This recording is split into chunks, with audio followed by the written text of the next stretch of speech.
동유럽 여행 3일차 체코 수도 프라하에서 아침을 맞이합니다. 호텔에서 아침 식사를 간단히 마치고 8시쯤 버스를 타고 프라하 성으로 이동했습니다. 보헤미아 왕국의 수도, 천년의 세월을 간직한 유럽 3대 야경으로 꼽히는 프라하의 아름다운 야경을 어젯밤에 둘러보았고, 오늘 하루 프라하 성 천문시계 까르고 불타바강 등을 둘러볼 예정입니다.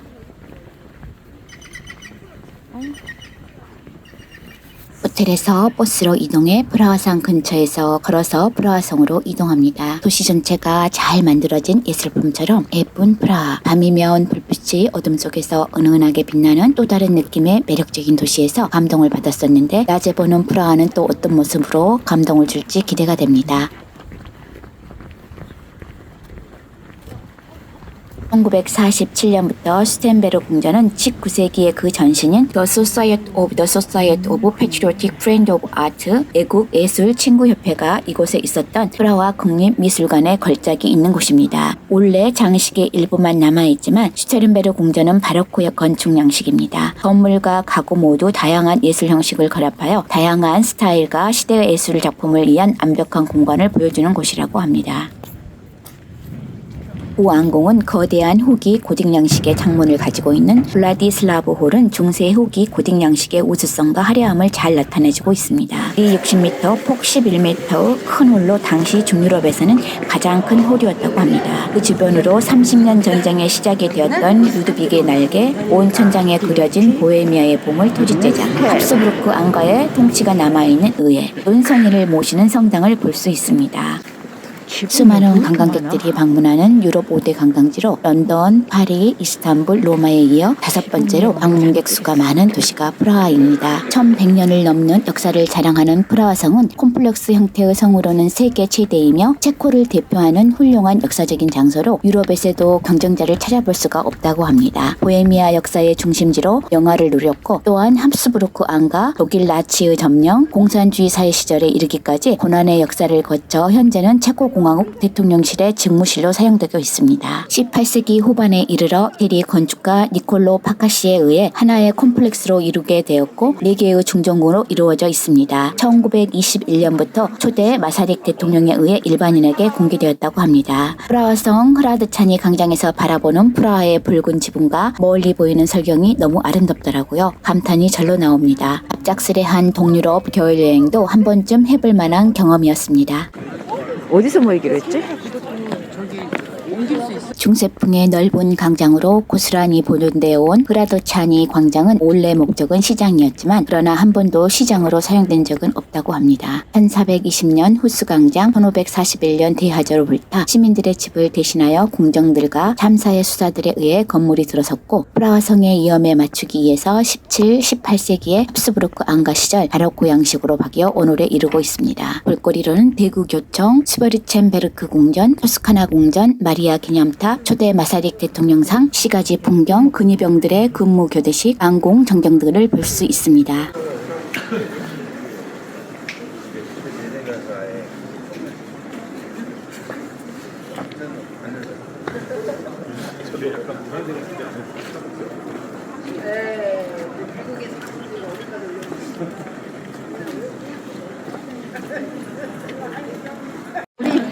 그들이 엄마들 출근하고 있어요.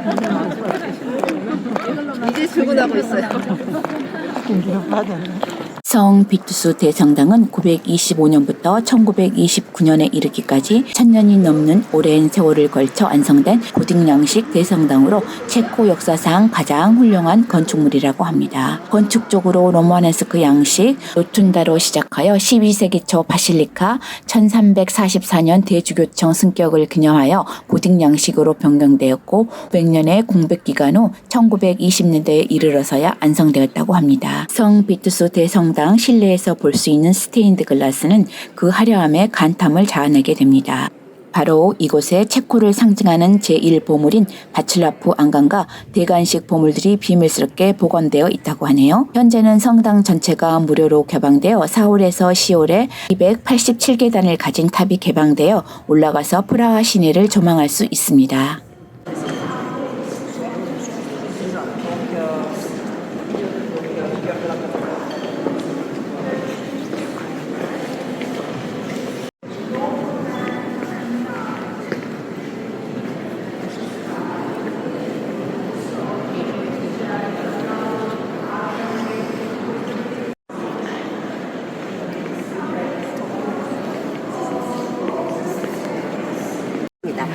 여기 체코가 유명한 건요, 유리고개 크리스탈이에요.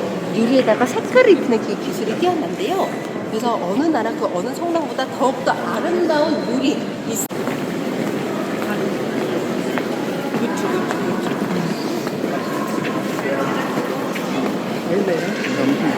Mais voir encore la chapelle. 여기 체코에서는요, 여러분 딱그 나와 않거든요. 이 성당을 처음으로 만든 바틀라프와 까르교를 만든 까르 4세와 이 두 왕만 알고 가서도 체코 여수 왕들을 다 알고 가시는 거예요. 그만큼 훌륭한 어떤 왕들과 계신데요. 저분은 우리나라를 비교하자면은 방개토 대왕 같은 이 나라의 영토를 넓히셨고.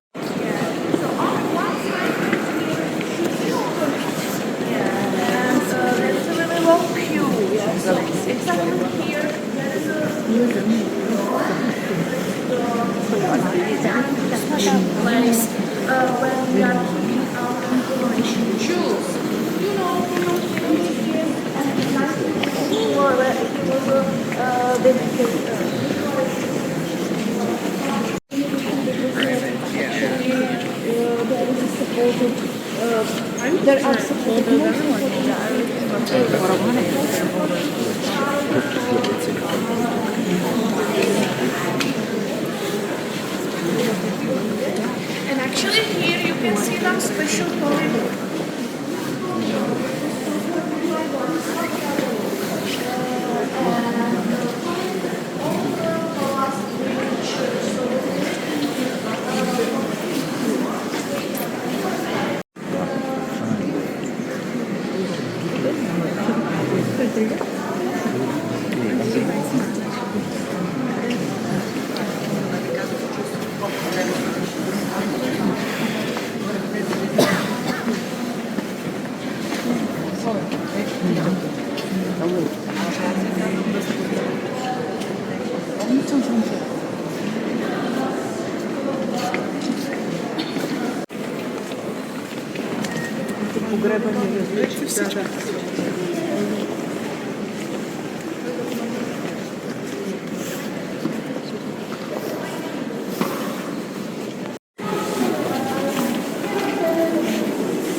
전쟁을 만들 만들어졌고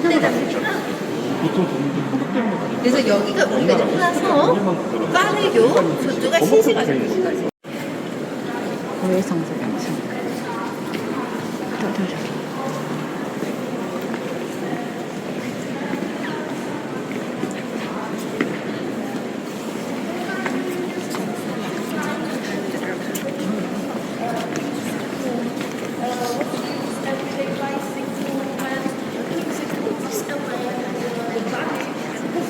Insert inside the main altar. So here in the middle of the altar you can see some small detail where the 성 비투스 대성당 내부에 정말 다양한 형태의 창문과 스테인드 글라스의 끝없는 감탄이 관광객들의 입에서 터져 나옵니다. 가장 아름답다는 장미창, 모양과 색상의 감탄이 나옵니다. 화려하고 아름다운 스테인드 글라스로 이야기를 담은 성 비투스 대성당의 창문 하나하나가 역사이고 예술입니다.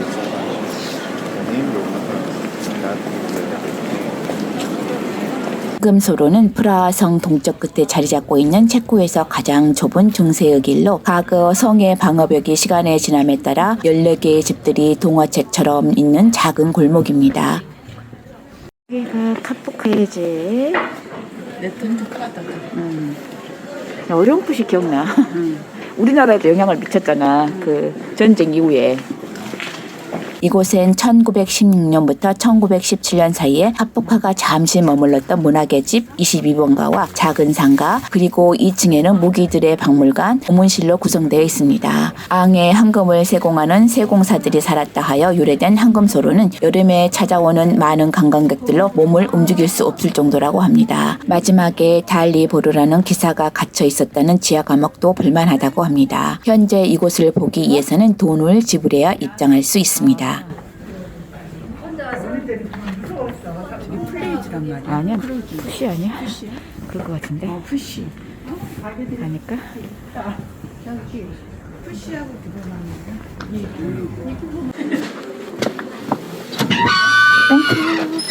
못 들어가?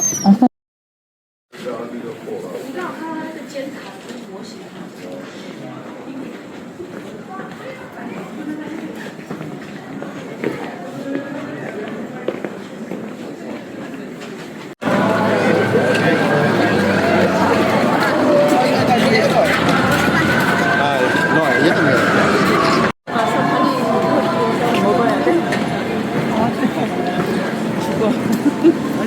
크라페 만드는 거구나. 이건 여기 말자. 어제 그렇게 해놓고 하이저버리고 그대로 나오면 미리 다 벌리고 다니고 먹는 거야.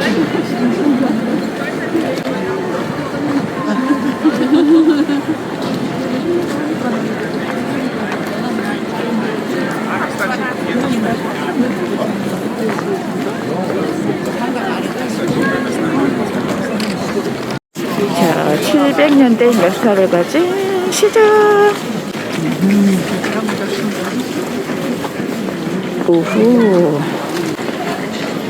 역사가 700년대 역사. 근데 현대는 관광객들을 위한 기념품 마켓으로 변했다고 하네요. 프루트 파네. 과일도 파네. 오, 보기 너무 예쁘다. 점심 식사를 위해 걸어서 이동했습니다. 그런데 식사 준비가 안 돼서 조금 기다리다가 시간 약속을 다시 하고 잠깐의 자유시간이 주어졌습니다. 이로 이동하기는 주어진 자유시간이 너무 짧아서 주변 구도심을 잠시 둘러보았습니다. 아마 그럴 것 같은데?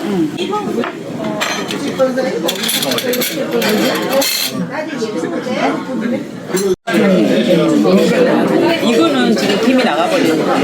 와인이. 그래? 근데 아니 여기 몇분 전. 아까 흑맥주를 딱 들었어야 되는데.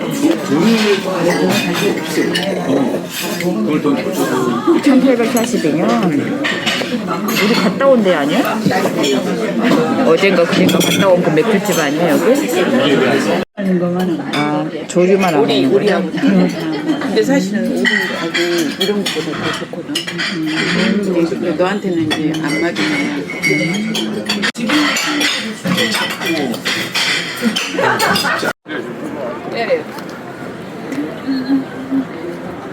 올드카를 타고 투어를 할 겁니다. 완전 오픈카네. 입 들어가게 생겼네.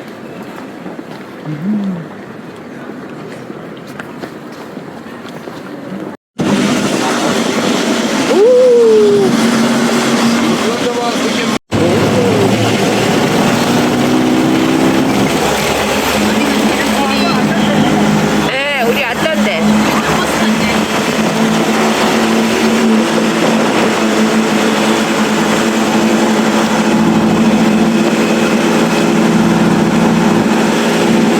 베트나고 오늘이 날씨가 정말 오랜만에 좋은 날이에요. 어제까지도 안개 껴가지고 하나도 안 보이더니 그래도 오늘은 좀 해가 떴어요. 자, 우리가 보는 곳이 여기가 프레 전망대 손꼽 피는 곳이거든요. 정말 이쁜 곳인데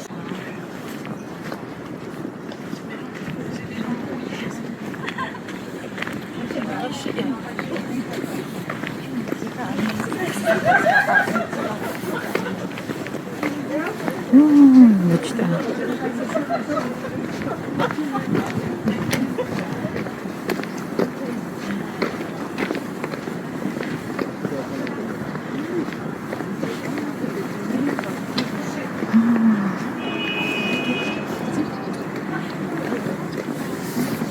바로 여기에요. 그죠? 자, 우리 여기서 이제 간단히 사진 찍어 드릴게요. 카메라 주시고요. 여기 딱 두 칸만 내려가세요.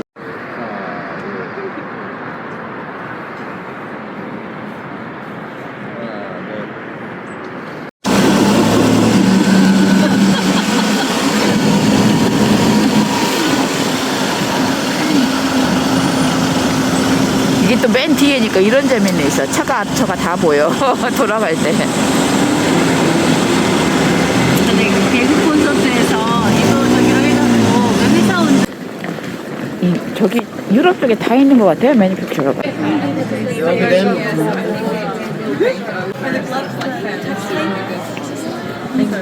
crazy, yeah.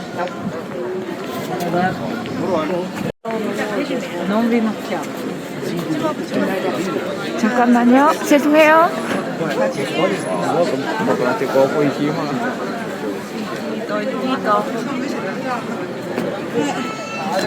시가지 길을 따라 존 레논 벽을 방문했는데 정말 많은 사람들로 붐비더라고요. 존 레논의 벽은 공산주의를 탈피하고자 했던 글과 그림이 담긴 벽, 자유를 외치던 청년들이 모이던 곳, 영국의 싱어송라이터 존 레논의 죽음을 추모하기 위하여 생긴 벽이었으나 1980년대 공산 정권의 탄압으로 자유를 빼앗긴 청년들이 비판의 의미로 그라피티를 그리기 시작하여 평화를 상징하는 장소가 되었다고 합니다. 당시 이 벽에 소유권을 가지고 있던 몰타 대사관은 시해복권과 표현의 자유를 주장하며 그라피티들을 보호했는데 그 덕분에 존 레논 벽은 현재까지 이어져 내려올 수 있었다고 합니다. 존 레논 벽 가까이에는 연인들이 사랑을 약속하며 자물쇠를 채워놓는 사랑의 자물쇠 다리가 있어 연인들의 필수 데이트 코스로도 손꼽힌다고 하네요.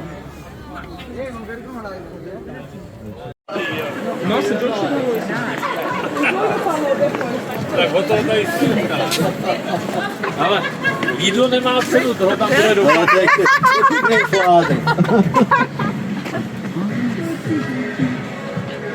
프라하 고시가지에서 볼타바강을 향하는 까를로바 거리는 밤낮을 가리지 않고 많은 사람들로 넘쳐나는 곳입니다. 까를교 입구에 1357년 까르사세에 의해 까를교와 함께 고딕 양식으로 올드 브리지타운 타워가 세워졌다고 합니다. 아치형의 문은 체코왕의 승리를 상징적으로 의미하지만 옛날에는 격자무늬 철문이 있어서 적의 침입을 막는 방어적 역할도 했으며 홍역례를 받는 역할도 했다고 합니다. 현재 프라하성을 바라보는 교탑이 전망대로 오픈하고 있습니다. 붕괴 우려가 있어 1905년 이후로는 보행자 전용 다리로 이용되고 있다고 합니다.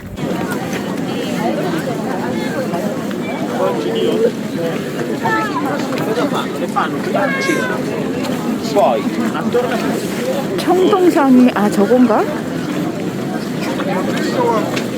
Зовешь, что это тайна исповеди, ее делали.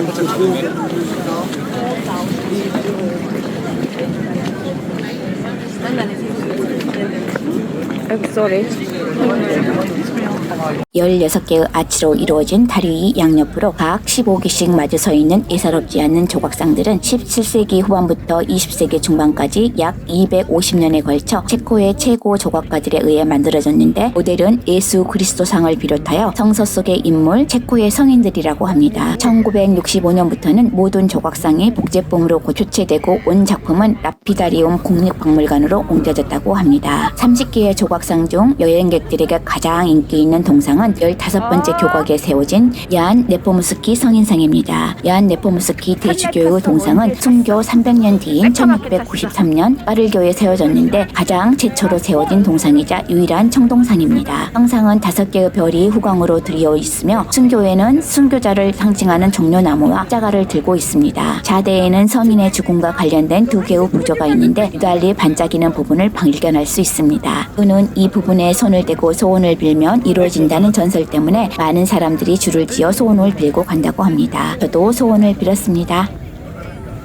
까를교의 양쪽에는 고딕 양식의 검은 교탑이 각각 있는데 우시가지 강장 쪽에 올드타운 브리지 타워를 동탑, 프라하 성 쪽에 라저타운 브리지 타워를 서탑이라고 합니다. 동탑은 9층 정도로 높이가 있어서 5층 정도의 높이인 서탑에 비해 훨씬 전망이 좋다고 합니다. 건축 당시 교탑은 유럽 각지에서 모여든 상인들에게 우시가지에서 프라하 성을 앙리하는 통행세를 받기 위해 만든 일종의 묘표소였다고 합니다. 지금은 교탑 전망대에 오르면 프라하 시내를 전망할 수 있는데 입장료를 지불해야 합니다. 까를로바 거리의 끝 까를교 교탑 앞 작은 광장에는 예전 적의 공격에 대비하기 위해 설치한 하약 창고가 있고 그 앞에는 까를교를 건설하도록 명한 까를사세의 청동상이 있습니다. 1870년대 이곳 광장에 까를사세의 동상이 세워진 후부터 돌다리 또는 프라하의 다리 등으로 불리던 다리의 이름이 까를교로 불리게 되었다고 합니다. 점심 식사를 마치고 구시가지로 걸어서 이동했습니다. 구시가지 광장은 11세기 초부터 시장 역할을 하였던 곳이라고 합니다. 구시가지의 중심으로서 요소화되었고 14세기에 들어서 틴성당, 구시청사 같은 건물들이 들어서면서 더 큰 중요성을 가지게 되었다고 합니다. 여전히 크리스마스 마켓이 열리고 있어 잠시 둘러보았습니다. 어젯밤 야경과는 사뭇 다른 분위기입니다. 몰래 찾아가서 잠든 그의 눈을 구시청사 건물은 1338년에 세워진 건물로 룩셈부르크 통치 시절 구시가지 자치를 상징하는 건물이라고 합니다. 1364년에 탑이 세워지고 현재 탑의 높이는 69m 정도라고 합니다. 벽에 안국의 수도 프라하라고 적혀 있습니다. 전망대에 올라가면 프라하 시내 전체를 멋지게 전망할 수 있다고 합니다. 구시청사 건물의 천문시계탑 오를로이 천문시계는 1410년부터 1421년 사이에 천동설에 기초하여 우주를 하나의 시계로 표현하였고 세계의 행성, 태양, 달, 북극성을 추적하며 시간을 알려주고 있다고 합니다. 현존하는 천문시계 중 가장 완벽하고 가장 오래된 체코의 명물입니다. 시계에는 8개의 조각상이 있으며 매 시간 정각이 되면 조각상이 움직이며 인생의 심오한 메시지를 전해주는 말하는 시계라고 합니다. 장영실이 만든 해시계보다 연대기 적으로 더 오래된 천문시계입니다. 1410년 프라하 시청사의 요청으로 시계공 니콜라스와 하누시 그리고 수학자인 얀신들이 합작하여 만들었다고 합니다. 완성된 시계가 너무 아름다워 당시 동유럽으로 관람을 귀족들이 하누시에게 자신의 나라에도 제작해달라는 요청이 세도하자 이를 알게 된 프라하 시의회는 천문시계를 독점하기 위해 새벽에 장정 5명을 보내어 양팔과 양다리를 포박하고 불에 달군 인두로 시고공의 눈을 찢어버렸다고 합니다. 이후 슬픈 마음을 안고 마지막으로 시계탑에 올라간 하누시가 손을 대자 시계는 그대로 작동을 멈추었고 다시 움직이기 시작한 것은 1860년 400년이 지난 뒤였다고 합니다. 야경이 아름답기로 유명한 프라하를 대표하는 종교 건축물로 틴성당은 14세기부터 16세기 초에 걸쳐 지어진 고직 양식의 성당으로 2개의 뾰족한 첨탑과 십자가의 틴타늄으로 유명합니다. 고직 양식과 바로크 양식이 혼재된 오랜 역사를 가진 성당입니다. 네트를 터나 보구나. 지금 활동 나가는데?